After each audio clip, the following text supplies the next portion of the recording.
So we were just looking through your JLG portfolio, the intervention which you have undertaken.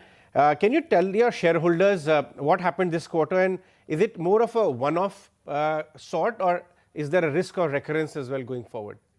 See, we have as part of our overall, you talked about 25 business lines. One of our business line is the joint liability group business. It's about 6.3% of our loan book. Now, on that business, we had it's largely Tamil Nadu concentrated. And on that business, there were massive floods in Chennai, as in Tamil Nadu, as you might have seen, 5 or 6 months ago. So that portfolio got disturbed. So that portfolio, these people at the bottom of the pyramid, they suffer. When they suffer a calamity, it affects their earnings to pay, and hence the capability to pay. So that book is what is giving us, we have taken extra provisions on that. But think of it like an episodic thing. It's an episode that has happened, and the episode will go away maybe in 1 more quarter or 2 more quarters. And that will probably even Q2 will have elevated provisions because of that reason. But after that, it will taper off from there. Right. And we also see that historically, your book, the microfinance part of the book, has had lower NPAs. But this particular, because of the flood, it may go elevated, and you expect it to normalize in the next 2-3 quarters? That's absolutely correct. Because our credit cost on the joint liability book business, for 18 months prior to the floods, just immediate before the flood, 18 months at a stretch, was only 1.6%. Now it has, after floods, has suddenly gone up, and that's why we have added, we've taken provisions this quarter. Some will come, it will stay elevated, like I said, next quarter also. But like I said, these are episodes, they come and they go. But this business is very important to us because it helps us meet, in priority sector, there are multiple kind of priority sector. Lending to weaker sections, we need this book. Lending to small and marginal farmer, we need this book. So there are many reasons why we do it, and also it's it goes well with inclusive banking. How have you managed to grow the deposits so strong at a time when the entire industry is actually feeling the pressure? And what was the essence and what's the key recipe for this? How did you manage it? See, we have been growing deposits very strongly for the last 5 years, as you know. Yes. Let me just share with you that one of the key reasons, I'd say, I assume there are many reasons, but one of the key reasons is that we are, available to the media every quarter, announcing our results, explaining the matters. Even if there's a bad news, we come and explain it. It builds trust. If it's good news, then it's good news. I think it adds to trust about the organization. We are seen as an institution. It also makes a very big difference to be an institution.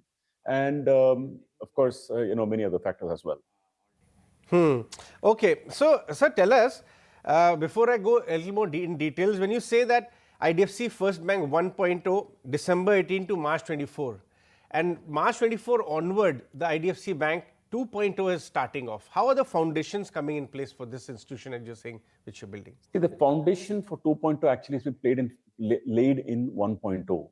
So actually, in the when we started 1.0, we had close to about 78,000 crores of borrowings, legacy borrowings, which would come for repayment in the next 4-5 years. And also we had certificate of deposits. So that's a very large number. So during the foundation 1.0, we have raised serious amount of retail deposits, and we have paid off 64,000 crores out of 78,000 crores. So now our credit deposit ratio has come below 100%. It was 160%. If you add back credit substitutes, meaning when you lend to a corporate in the form of bonds, that's also effectively credit. If you add that to 160%, now it is less than 100%.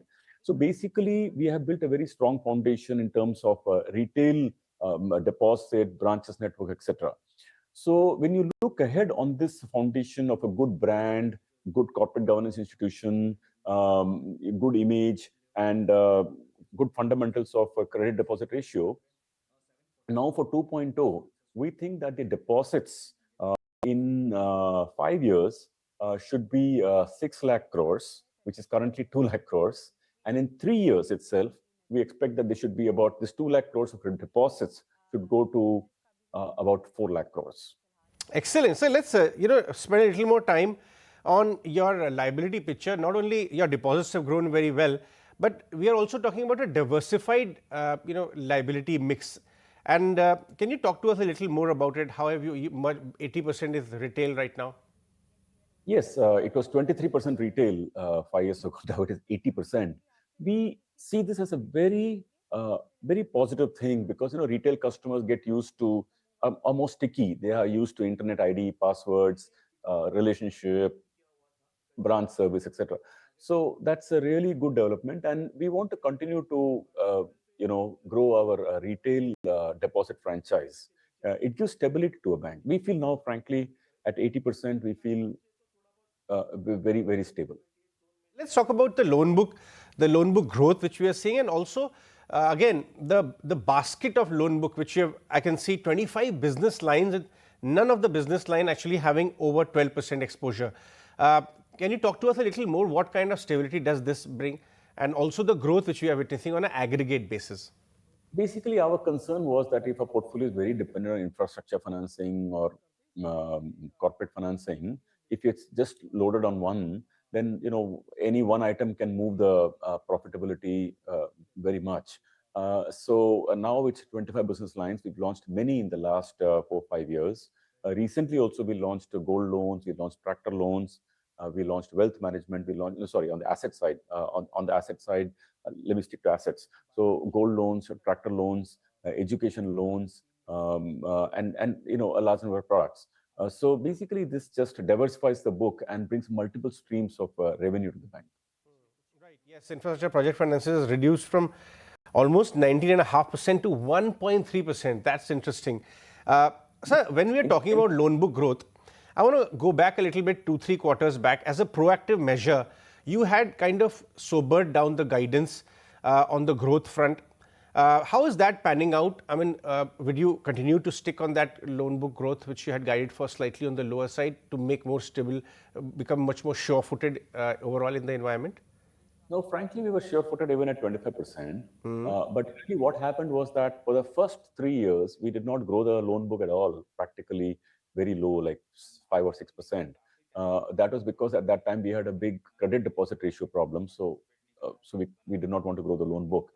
Now it is, so now, then we started growing at a higher rate. Now we've guided for more like 20-22%. This should be very easy in India. Okay, so let's talk about because the market is so large, we are a small player, a relatively smaller player. So it is not about growth. 20 is very easy. It is more about managing credit quality. That is really more important. So let's talk about that then, because this is an environment where it appears that certain sections are actually becoming slightly red hot, and the risk could actually start percolating in the books going forward. Up till now, you have maintained very high asset quality of lower than 1.5% on GNPA and lesser than 0.5% in NNPA. Can you talk to us a little more about your risk management funnel, especially for retail, rural and MSME, and how differentiated it is overall? Well, basically, in this business, as we know, India is still in its early stages of credit. It's only 19% of GDP. There's a long way to go. So the good thing is that in India itself, the ecosystem has become has come up even before the credit lending has started in a serious manner. In terms of credit bureaus, bank statement. Now you can see bank statement details. You can see account aggregator details. So the ecosystem of the country has become better. And of course, we have a long track record. We wear the fact that our gross NPAs 2 and net NPAs 1 is a badge of honor. We want to keep that badge of honor. We had a small skirmish in the case of joint liability group this quarter, but barring a small skirmish, we like the positioning of having a gross NPA of 2 and net NPA of 1. Okay, sure. So your retail, rural, MSME product segments have very low NPAs. Technology, of course, is playing a big part. So you are expecting comfortable, risk management checks here. So no signs of any kind of a blow up or any kind of a indicator going on the higher side in these 3 pockets in any time soon. We described that. Or actually, in this presentation, we put out 2 curves in terms of vintage curve. One is basically for the retail retail, rural, SME in these businesses, we have given the vintage of the past, like the loan book 3-4 years ago, and what it is for post-COVID, and you can clearly see that the new curve is like to like delinquency. Take 6 months on books, 9 months on books, 12 months on books. At every vintage point, the new books are behaving better. So, but we should be very careful here because end of the day, our headroom for if you have to manage only 2% gross NPA, net NPA of less than 1, which is currently running 0.5, then the margin for error is very little. And we put controls, we share with our employees that we have no room for error. We should be very careful. Sure. So you are also making a case that the profitability is likely to improve very smartly, especially the fee income. How is that behaving? Can you give us some color on how 1 to 2 year can pan out on profitability and fee income front? Our income is rising at about core income is rising at about 25%. Core income meaning the NII. Our fees is rising by about 19%. So income is coming very strong. Our operating profit is also, if I'm not mistaken, about 25 or 28% is the increase in operating profit. So that number is coming quite strong. It is coming basically by two lines. One is on the liability side, keeping our. Okay, so that's the management of IDFC First Bank. If you like this video, then like, share and subscribe to ET Now.